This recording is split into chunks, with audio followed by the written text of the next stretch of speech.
지금 그 전 세계 그 세계 20대 지수가 오늘 14개가 신고가를 간 상태고요. 최고치를 경신했고 다우지수도 지금 4만을 돌파를 한 상태고 나스닥 같은 경우 최고치 갈아치고 이런데 이제 뭐 그러니까 이제 우리만의 다른 악재가 뭐가 있을까를 봤을 때는 아무리 봐도 이 금투세 이슈인 것 같습니다.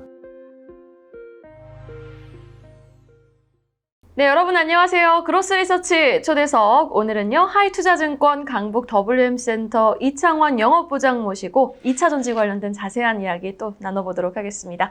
부장님 어서 오세요. 네, 안녕하십니까. 한 주 잘 보내고 오셨어요? 네, 우리 2주 만에 네, 뵙는 거죠? 네, 2주네요. 2주 만에 또 이렇게 반갑게 인사드리게 됐는데, 제가 유튜브에 올라온 영상들을 보니까 이창원 부장님 팬들이 너무 많으시더라고요. 그래서 와, 이거 저도 열심히 좀 공부를 해서 좋은 질문 잘 뽑아내야 되겠다 싶었어요. 오늘도 좀 잘 부탁드릴게요. 과찬이신 것 같고요. 뭐 팬이라기보다 다른 투자 2차 전지를 많이 투자하시는 분들 많이 보시는 게 좋게 얘기하는 사람이 많이 없어서 또 그렇게 겸손하게 없으셔가지고 그래서 많이 보시는 것 같습니다. 네, 말씀을 해주시네요. 자, 그럼 오늘은 시장 이야기부터 한번 해보도록 할게요. 지금 뭐 뉴욕 증시 보면은 사상 최고치 연일 또 경신을 하면서 정말 우리나라만 너무 소외되어 있다. 4월 지나고 5월은 좀 괜찮을 줄 알았는데 5월 들어서 오히려 더 답답하다. 워낙 또 휴일도 많았잖아요. 좀 분위기도 어수선하고 수급적인 요인으로도 좀 짓누름을 받는 것 같기도 하고 왜 이렇게 유독 글로벌 증시 안에서도 국내 증시가 부진한지 그 이유 이창원 부장님은 어디서 보세요? 오늘 말씀드릴 주제가 이제 그런 얘기고 할 건데요. 이선 얘기를 먼저 하면 좋겠지만 시장 얘기를 하고선 하는 게 좋을 것 같아서 주제를 이제 첫 번째가 이제 국내 증시 상승률이 주요 10개국에서 꼴찌라는 뉴스가 있어서 그걸 좀 가져왔고요. 일단은 K 밸류업도 많이 했었죠. 그래서 관련 종목들도 많이 올라가고 했는데 지금 전 세계 세계 20대 지수가 오늘 14개가 신고가를 간 상태고요. 최고치를 경신했고 다우지수도 지금 4만을 돌파를 한 상태고 나스닥 같은 경우 최고치 갈아치고 이런데 이제 뭐 영국이라든지 프랑스, 유럽 쪽은 거의 최고치 지난주에 이미 최고치 갔고요.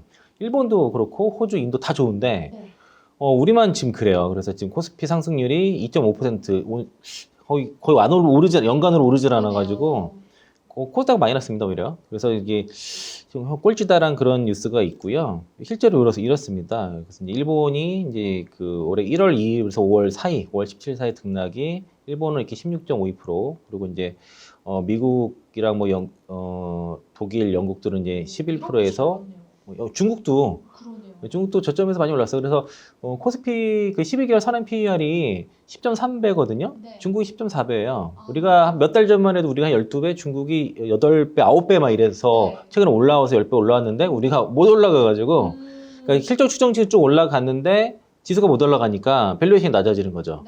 그러니까 이게 글로벌 증시가 지금 굉장히 고공행진을 하는 게 어쨌든 낙관적인 거시 경제가 여건이 뒷받침되고 있다는 분석이 있고요. 그리고 실적도 개선이 되고 인플레이션도 오늘은 FOMC 의사록은 다소 매파적으로 나왔지만은 인플레이션 둔화 조짐이 나타나면서 하반기에 여전히 금리 인하 기대감이 있다 보니까 증시의 강세가 있고 특히 이제 미증시 같은 경우는 AI 열풍으로 인해서 관련 종목들이 엔비디아 지금 시간에 $1,000 넘어갔죠. 엔비디아를 달성하면서 상승세를 이끌고 있는데 국내 증시 같은 경우에는 AI 관련 종목이라고 해봤자 지만 SK 하이닉스라든가 일부 이제 소부장 종목들이 있는데 이제 큰 대응주가 별로 없거든요. 직접적인 관련주가 적다 보니까 또 여기에 이제 시가총액 상위 종목들이 대부분 이제 좀 캐중 구간을 지나고 있는 전기차 종목들이 구성을 많이 해서 지금 그만큼 영향을 받고 있는 상황인데 과연 이것만 있는 거냐라는 거죠. 그러니까 이제 우리만의 다른 악재가 뭐가 있을까를 봤을 때는 아무리 봐도 이 금투세 이슈인 것 같습니다. 지금 이제 21대 국회에서 IS 계좌 혜택 확대하는 부분이 무산이 됐고요. 그리고 지금 금수대 폐지 부분도 사실 다 이제 물 건너갔다고 21대에서 물 건너갔고 22대에서는 어떻게 될지는 좀 모르겠지만 어쨌든 21대 국회가 임기에 종료되면서 IS 계좌에 대한 혜택 늘리는 개정 내용이라든가 이게 다 폐기 수순을 밟게 될 것이고 금수대 문제도 일단은 좀 자초위기 있다 보니까 이것 때문에 자꾸 시장이 흔들려요. 특히 이제 야당 의원이 이제 금수대를 강행하겠다는 워딩이 나오는 날은 거의 여지없이 시장 빠집니다. 그래서 이제 일단 내년부터 금투세 시행하는 부분에 있어서는 시장에서는 좀 유예하지 않겠냐는 기대감이 많이 있는데 워낙 좀 강경하게 나타나고 있어서 일단 금지세가 도입되면은 주식채권 펀드를 비롯한 금융 투자 연 5천만 원 이상의 수익의 투자자에게 초과분의 20%, 그 3억 원 초과분은 25% 세금을 부과를 한다는 내용인데 이게 이제 이번에 이게 뭐 유예되지 않거나 폐지되지 않으면 바로 적용이 됩니다. 근데 문제는 이게 이제 아직까지는 우리 금융 시장이 선진 시장이 아니다 보니까 이게 좀 적응하기에는 아직은 좀 이르다는 영향이 있기 때문에 이게 실제로 영향을 주고 있고요. 금스테가 도입이 되게 되면은 뭐 여러 가지 좀 분석이 있죠. 뭐 서로 간에 금스테 도입되게 되면 시장이 뭐 많이 빠질 거라든가 아니다라는부터 해서 뭐 부자 감세다 아니다 막 얘기가 많은데 그걸 떠나서 이로 인해서 지금 투자 심리가 완전히 좀 얼어붙었다는 겁니다. 그래서 금스테가 도입되게 되면은 좀 시장 떠나겠다 이런 사람들이 지금 상당히 많이 있는 상황이다 보니까 주식의 이제 양도세라든가 거래세, 상속세까지 지금 3중으로 이제 세금을 좀 물게 하는 것들이 지금 실제적으로 좀 뭐 무역장으로 떠나겠다 이런 선진 시장으로 자금이 이탈하는 그런 우려가 있는 것들 제기가 되고 있는 상황이고 이렇게 되면은 어쨌든 그렇게 뭐 고액 투자자들이 만약에 떠나게 됐을 경우에는 그게 다 다른 투자자들한테도 고스란히 이제 우리가 피해가 되는 것이니까 그런 데 우려가 있고요. 실제로 지금 그 금투세라든가 공매도 이런 우려 때문에 지금 개인들이 2조를 던졌다는 거죠. 그래서 이제 금투세에 대한 이제 공매도 좀 뭐 대통령실에서는 일단 뭐 아니다라고 얘기를 했지만 이런 재개된 우려들이 개인 투자자들로 하여금 주가가 안 가니까 지치고 떨어지는 거죠. 그러면서 이제 미국 주식으로 옮겨가는 그런 상황이 좀 벌어지고 있는 상황이고 일단은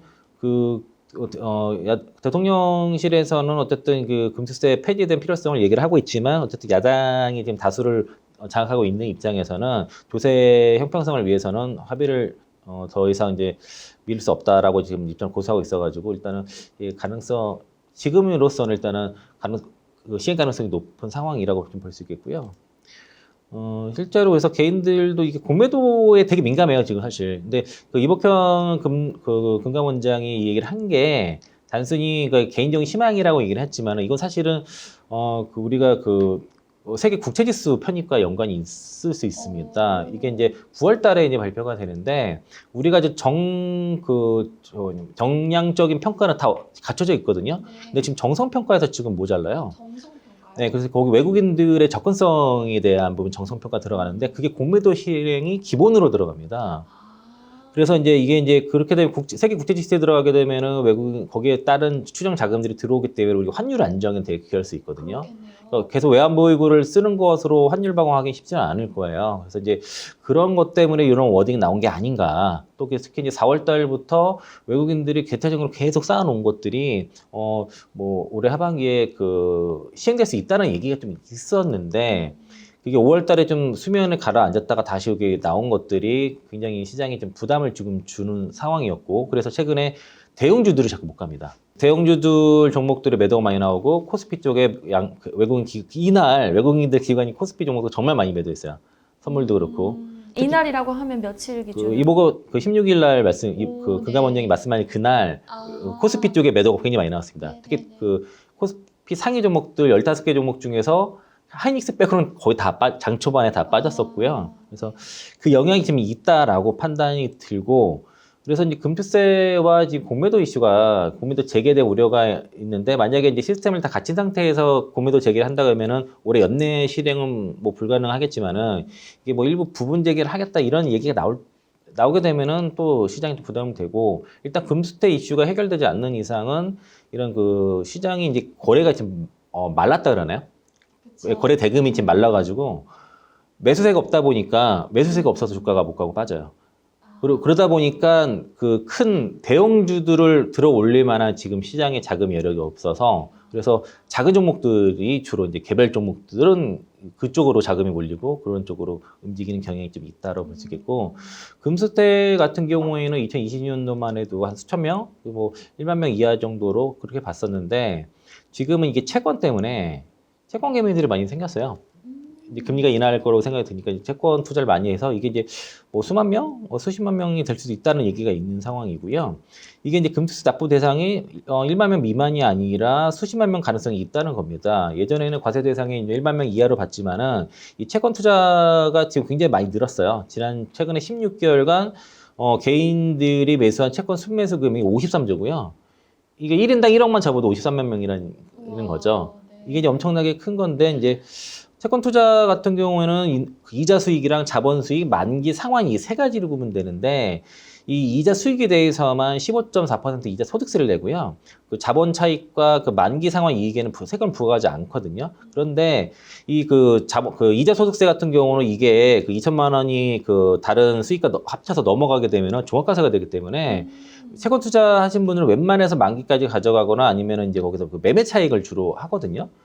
그런데 이게 금투세가 도입이 되게 되면은 안 내던 세금을 내야 돼요. 이 부분에 대해서. 그러니까 뭐 올해 연말에 채권 쪽에 그 매도가 좀 쏟아질 수 있다는 우려가 있는 겁니다. 주식 시장보다 채권 시장이 월등히 큰 시장이기 때문에 채권 시장이 흔들리게 되면은 이게 좀 파장이 클 수 있어요. 이게. 그리고 이제 이게 채권 시장 수급이 좋지 않게 되면은 이게 시장 금리의 상승 압력을 받을 수 있거든요. 그러면 이게 당연히 주식 시장이 좋을 수가 없는 거죠. 그래서 시장 금리를 건들 수 있는 이슈가 있다는 것이고, 그리고 또 채권에 대한 신규 매수에 대한 수요가 줄어들게 되면 그만큼 이제 기업들이 자금 조달할 수 있는, 사실 우량한 기업들이 가장 그 자금 조달을 안정적으로 할 수 있는 게 채권인데, 채권 시장이 좀 흔들릴 수 있는 우려도 분명히 생기는 겁니다. 이게 이제 채권 시장이 훨씬 크기 때문에 이게 흔들리면 주식 시장이 쉽게 좋을 수는 없다라고 좀 볼 수 있겠고요. 그리고 요 아시안타임즈에서 이런 기사가 나왔더라고요. 이게 금투세 알고 보니 초부자 감세였다. 620조 사모펀드 세금 절반으로 또 이런 기사가 있어서 제가 이제 가져왔는데, 이게 기사에 있는 거 그냥 읽겠습니다. 민주당이 금투세 폐지가 그 부자 감세라고 주장하는 가운데 막상 금투세가 도입되게 되면 속칭 부유세의 세금, 그러니까 부유층의 세금이 크게 줄어드는 것으로 나타났다는 게 있고요. 현행 소득 법이 그 배당소득으로 분류되고 있는 그 펀드, 그 집합투자기구와 그 파생결합증권, ELS, DLS 등이 이런 것들 같은 경우, 또 ELB는 파생결합 사채 등이 있는데, 이런 파생상품들로부터 등으로부터의 이익은 내년부터 금투세가 시행되면은 금융투자 소득으로 변경이 된다고 합니다. 그래서 이제 이런 그 현재 펀드라든가 이런 이제 이런 그 파생상품의 판매나 양도 등의 거래를 발생한 이익에는 금투세가 적용되고, 여기에 따라서 사모펀드 등에 투자한 초부자들의 세율이 절반으로 떨어진다는 것이 이제 금세 도입으로 인한 그 부자 감세 논란의 핵심이다라고 얘기를 하고 있는데, 이게 뭔 얘기냐면은, 요거 먼저 보여드리고 이걸 읽을게요. 네. 이게 이제 금투세 시행 시 과세가 이렇게 바뀌는 겁니다. 그래서 이제 그 배당이 있고, 그리고 그 매매 차익이 있는데, 그전에는 그 배당에 대해서는 2천만 원 미만 시에는 그 15.4% 원천 징수를 하고, 2천만 원 초과하게 되면 금융소득 종합과세를 하게 되거든요. 그리고 이 매매 차익도 2천만 원 미만은 15.4% 원천 징수하고, 2천만 원 초과하게 되면 금융소득 종합과세를 하게 되는데, 이게 종합소득 세율표입니다. 10억을 넘어가게 되면은 이게 45%죠. 45%고, 이제 그 10% 지방세까지 합치면은 49.5%가 되는 거예요. 그러면 이제 여기 사모펀드를 투자하신 분들 최소 금액이 3억이고 상당히 수십억, 수백억 고액 자산가들이 많기 때문에 대부분 요게 해당되거든요. 그럼 49.5%를 내야 되는데, 이게 금투세 시행되게 되면은 이게 다 배당금에 대해서는 이제 똑같이 금융소득 종합과세가 되는데, 이 매매 차익이 이 금융투자 소득세로 바뀌는 겁니다. 그렇게 되면 3억 원 이하는 22%, 3억 원 초과는 27.5% 되니까 여기 분류과세가 되는 거예요. 그래서 누진세도 적용이 안 되니까 요거 49.5에서 22% 또는 27.5% 세금이 거의 절반 가까이 떨어지는 거죠. 그러니까 이 얘기를 하는 거예요. 요거는 저기 그 시사저널 2에 나온 그 기사를 제가 이제 표를 가져온 거고요. 이 앞에 그 내용이 이 얘기입니다. 그래서 펀드의 환매나 양도를 통해 그 차익을 얻는 경우에도 이를 배당소득으로 분류되기 때문에 10억 원 차익이 10억이 넘으면 절반가량을 세금을 내야 하는데, 이게 이제 금액이 보면은 3억, 5억만 넘어도 세율이 각각 44.5, 46.5가 되거든요. 그런데 이제 금투세를 적용하게 되면은 국내형 그 주식 펀드 같은 경우에는 5천만 원 공제 받죠. 그리고 양도 차익, 환매나 양도 차익 3억 넘으면은 27.5%, 3억이 안 되면 22% 받으니까 이거에 비해서 지금 절반 떨어지죠. 이걸 지적하는 거예요. 네. 그러면 이제 이게 이제 어떤 문제가 있냐면은 이게 지금 그 사모펀드의 자금이 대략 한 50 정도 돼요. 그러니까 640조 정도 되거든요. 네. 640조 정도 되는데 그 중에서 한 1, 2조 정도가 주식 투자예요. 국내 주식 투자하고 나머지들은 뭐 부동산이라든가 뭐 다른 쪽에 투자를 하는 거거든요. 그러니까 이제 그 외의 부분, 그러니까 그 외의 부분 620조 부분에 대해서는 방금 말한 것처럼 이렇게 지금 세율이 줄어드는 겁니다. 이게 이제 그러면은 저 620조만 해당되는 부분에 대해서 지금 세율이 그 절반 정도로 줄어들 수 있게 되니까 그러면 실제 그 차익이 얼마나 많이 되겠냐. 뭐 8조, 10조 이렇게 될 수 있다는 그런 분석이 있기 때문에 이 얘기를 아까 요거 두 기사에서 그 얘기를 하는 거고요. 이거는 어쨌든 기사와 된 부분이니까 여기 그 아시아타임즈 기사랑 그리고 그 시사저널 이 기사 요거 보셔서 좀 더 상세하게 좀 다시 한번 보시기를 권하겠고요. 또 하나가 지금 금투세에서 가장 문제되는 내용 중에 하나가 이 원천징수입니다. 이 시사저널 이 기사에서 나오는 게요. 그러니까 이 금투세 시행에 따른 조세 징수 방식에 대한 논란도 그치지 않고 있다고 나와 있고, 그러니까 이제 본인이 지정한 한 개 기본 계좌와 그 다른 계좌에서 소득이 발생할 경우에는 무조건 원천 징수가 되고 이후 다음해에는 환급받는 구조인데, 이게 이제 그 본인이 그 지정한 한 개 계좌에서는 5천만 원을 제하고 나머지에 대해서 세금을 내는데, 다른 계좌에 대해서는 일단 원천 징수 다 하고 나서 나중에 다음에 환급할 때까지 투자 수익이 묶이게 되는 겁니다. 이게 이제 그 금융기관에 간의 그 전산이 통합이 되지 않기 때문에 그래서 한 개 계좌만 딱 해놓고 그리고 나서 나머지들은 원천 징수 당한 다음에 나중에 제가 신청해서 환급 신청해야지 받는 것이고요. 그러니까 이게 무슨 얘기냐면은 지금 증권 계좌 한 개만 있으신가요? 저는 한 3개 정도 쓰고. 그렇죠. 그럼 거기서 한 개만 그 세금 감면을 받을 수 있고 나머지들은 만약에 수익이 나게 되면 일단은 다 5천만 원이 안 돼도 일단 원천 징수 한 다음에 나중에 정산을 다시. 그게 이제 그게 뭐 금융 투자만 있는 그 증권사만 있는 게 아니라 은행도 있죠. 보험사도 있죠. 다 포함해요. 네. 전부 다. 그러면 그걸 일일이 다 원천 징수를 한 다음에 나중에 그걸 합쳐서 신청을 하셔야 되거든요. 그러면은 그게 어려우니까 나중에 노무사 쓰고 세무사 쓰고 뭐 그래야겠죠. 그쵸. 그 비용도 또 들어갈 것이고. 그쵸. 근데 번거로운 일이 많아요. 그래서 이게 원천 징수 문제가 좀 있다는 것이고, 네. 그만큼 이렇게 되면 복리 효과가 없어지기 때문에 여기에 대해서 지금 굉장히 그 반감이 많은 상황이고요. 일단은 뭐 이게 개인들한테만 적용이 되다 보니까 뭐 형평성 논란도 있는 상황인데, 외국인과 기관 법인은 적용되지 않는다는 건데, 반대 입장에서는 우리 법인세 내고 있고 또 뭐 본국에서 세금 내고 있고 막 이런 얘기 있어서 이거는 좀 서로 간에 이제 상반되는 내용이 있지만은 가장 지금 독소 조항이 원천징수라고 보고 있습니다. 그래서 법에 대한 시행을 떠나서 이 원천징수 부분에 대해서만큼은 지금 이 개정이 좀 수정이 좀 필요할 것 같고요. 그래서 이 부분이 지금 확정이 안 됐기 때문에 사람들이 좀 지금 투자 방향에서 못 잡고 있습니다. 그리고 좀 고민들을 많이 해요. 그 시장을 떠나냐 마냐 하는데, 제가 말씀드린 거는 이로 인해서 영향이 분명히 지금은 반영을 되고 있는 상황이고, 금투세가 만약에 본격적으로 시행이 된다고 했을 때는 분명히 시장에 타격이 있을 것 같아요. 갔는데 그렇다고 해서 이제 시장을 떠날 이슈는 아니라고 보고 있습니다. 분명히 타격은 있겠지만은 그걸 대비해서 뭐 현금을 좀 늘리다던가, 그러니까 어떤 시장이든 간에 시장을 떠나서는 나중에 절대 들어오지 못하거든요. 한번 떠나면은 이미, 왜냐면 내가 떠난 시장이 되게 안 좋으니까 떠났을 때 나중에 시장이 올라갔을 때 못 들어오세요. 이제 그런 분들 되게 많이 봤거든요. 코로나 때 진짜 많이 봤어요. 코로나 때 시장 떠났던 분들이 다시 되돌아오는 경우를 못 봤습니다. 그런 사례들 많았기 때문에 분명히 어려운 건 많지만 시장을 떠나서는 안 되는데, 그만큼 그러면 우리가 대비책을 펴야 된다라고 좀 말씀을 좀 드리고 싶고요. 어쨌든 저는 이 금투세 이슈가 굉장히 좀 시장을 짓누르는 악재는 분명히 맞는 것 같고, 이거는 빨리 좀 협의가 좀 돼야 될 것 같고요. 들어보니까 5월 30일인가 거기 그 여의도 민주당 그 당사 앞에서 뭐 한투연에서 집회한다 그러더라고요. 5시인가 뭐.